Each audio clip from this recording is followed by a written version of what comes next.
Res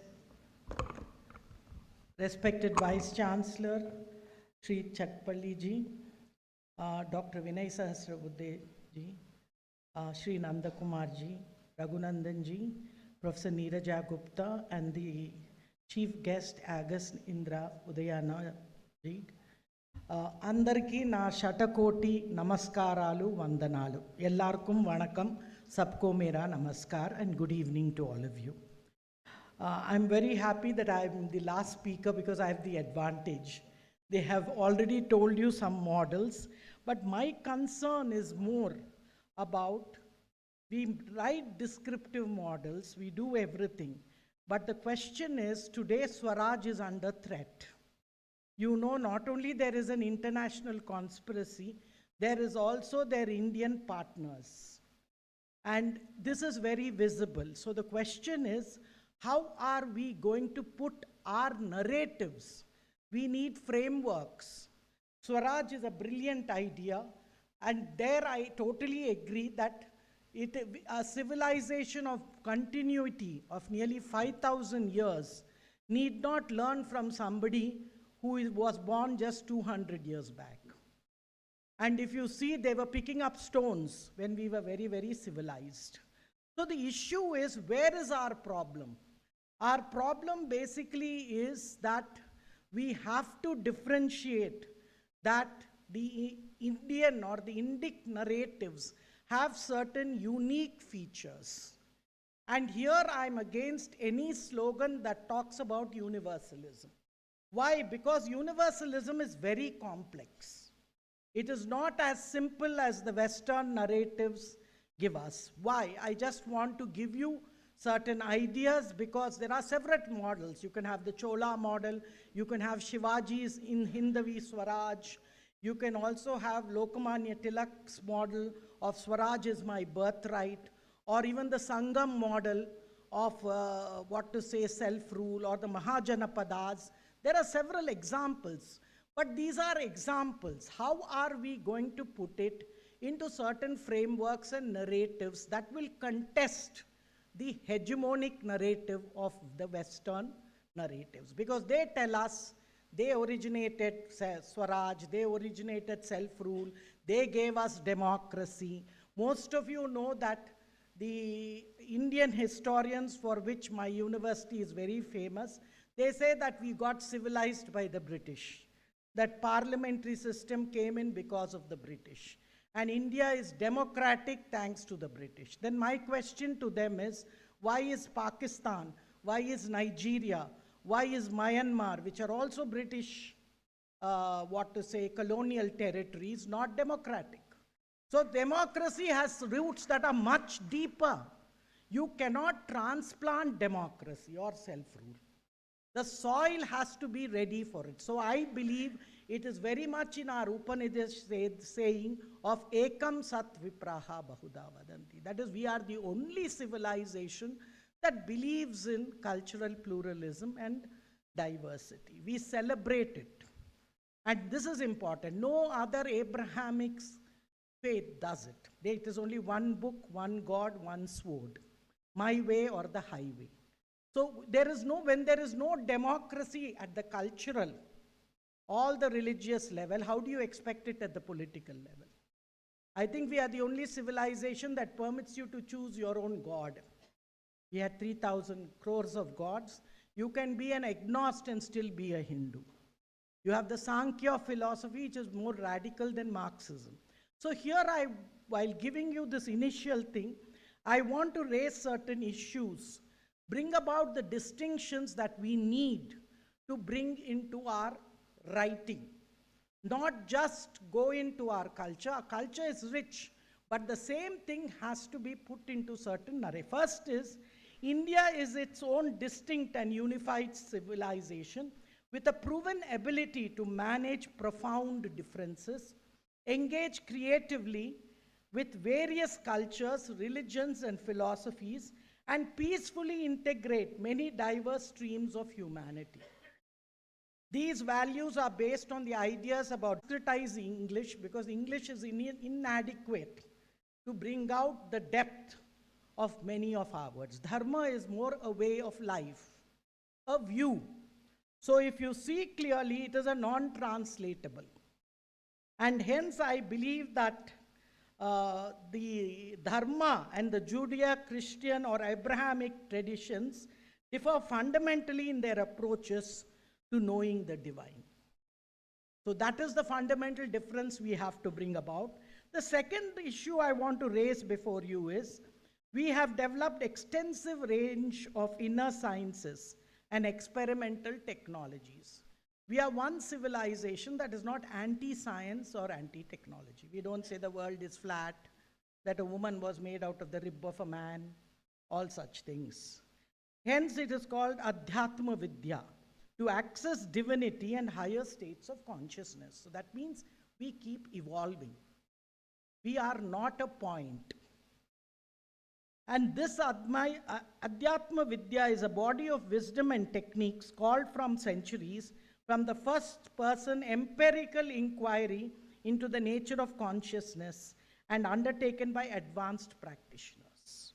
And I think the same is the case with Buddhism as well. And most of us, we don't even read the traditions of the classical Indian Buddhists of Dharmakirti, Nagarjuna, and others.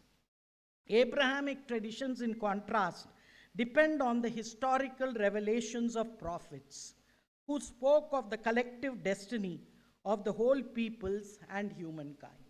So here there is a huge difference. It's very important that when we talk of Swaraj or any of our concepts, it has a totally different, framework and narrative space that we will have to put it in. Second is the integral unity versus synthetic unity. We have an integral unity. Why, you'll ask me? Because we differ radically. Because please remember, science and religion is divorced in the West. They needed a renaissance. There's tensions split between revelation and reason. Whereas dharmic schools, the sense of underlying unity is strong and allows for a great deal of inventiveness and play in understanding its manifestations. There tends to be great diversity of paths and philosophical understandings without fear of chaos. Both Buddhism and Hinduism do not fear chaos. Most of you must have read the book, The Tao of Physics of Rijo Capra. So if you see to a large extent, whereas there is anxiety over chaos in the Abrahamic Western civilization versus our comfort with complexity. The more complex we are, the more happy we are with it. And here, if you see, dharmic civilizations are more relaxed and comfortable with multiplicity and ambiguity than the West. Chaos is seen as a source of creativity and dynamism. Ultimate reality is an integrally unified coherence. Chaos is a relative phenomenon that cannot threaten or disrupt the underlying coherence of the cosmos. Sri Aurobindo, the father of the spiritual Indian nationalism, he saw the sense of oneness, immense multiplicity, without the fear of collapse into disintegration and chaos. So nature can afford the luxury of infinite differentiation, and since the underlying immutability of the eternal always remains unaffected. Whereas, please remember, the Western civilization or the Abrahamic faiths believe in control or elimination, which we don't. We believe in coexistence. So hence our concept of Swaraj also would be very, very different. Psychologically, this is driven by the ego. Socially, it is a hegemonic impulse over those who are different. Unity is synthetic there, riddled with anxieties. Order must be imposed to resolve different. Sanskrit cannot be transport specific and unique cultural experiences and traits, but the very form, sound, and manifestations of the language carry effects that cannot be separated from their conceptual meanings. It has an inner science. Tamil, or even the oldest language, Tamil, Sanskrit, become the medium of expressing a distinct set of cultural systems and experiences. So what I'm trying to bring out here is that there are crucial distinctions and understandings that are lost when we try to imitate whatever frameworks are given to us by the West. We refuse to challenge those frameworks. They look at the world in binaries, meaning either or. If you're not with me, if you're not with God, you are with Satan. Whereas the dharmic traditions accept complexity. Now take a figure like Ravana. You can't call him a villain. He's an anti-hero. He just had one, fault. He was a great Shiva Bhakta. The Shiva Tandav Stotra is written by him. So we don't look into such binaries. Rather, if you ask me, I would say that the dharmic systems are concentric circles. You can be everything at the same time. Maybe you can project different identities, but everything can be within one person. Aham Brahmasi. That is, the divinity is within me. So while having this, I would rather say that whenever we are trying to put in whatever aspects of research that you have done, I would rather say that it is very, very important that we bring in preserving difference with mutual respect, not by mere tolerance. And this is very important. That is why I don't accept this concept of single universalism, because we have huge differences. And here I would think ideas of many of the Indian thinkers on Swaraj, as well as the different dynasties that have done on Swaraj, has to be done. And finally, I would only warn all of you that we have had many years of reading history, or our own. We are only told of the things that we have lost, not what we have won.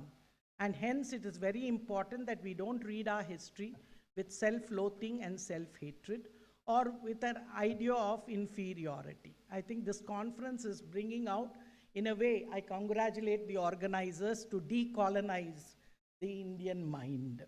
I will only end with what Sarvepalli Radhakrishnan defined Hinduism as. He said Hinduism is not just a faith. It is the union of reason and intuition that cannot be defined, but is only to be experienced. Hinduism is a movement, not a position, a process, not a result, a growing tradition, not fixed revelation. Its past history encourages us to believe will be found equal in any emergency that the future may throw up, whether in the field of thought or history. Hence, I would appeal to all the thinkers who have come here today, while congratulating that you have brought people from so many countries. It is very important that if we want to make serious contributions to change of narrative, and I also agree that India is the mother of democracy, because what is the evidence that Britain claims that it is the mother of democracy? That is the Magna Carta that came in 1215 AD. 800 years before it, you have the Uttaramerur inscription of the Cholas, which gives you a better description of democracy than that feudal rubbish that they have propagated as democracy. So I think it is time that we take such opportunities, riddle our brain, think out of the boxes. So hence, once again, I thank the organizers for giving me this opportunity, and I hope all of us will think out of the box and challenge the existing narratives of the West. Thank you once again.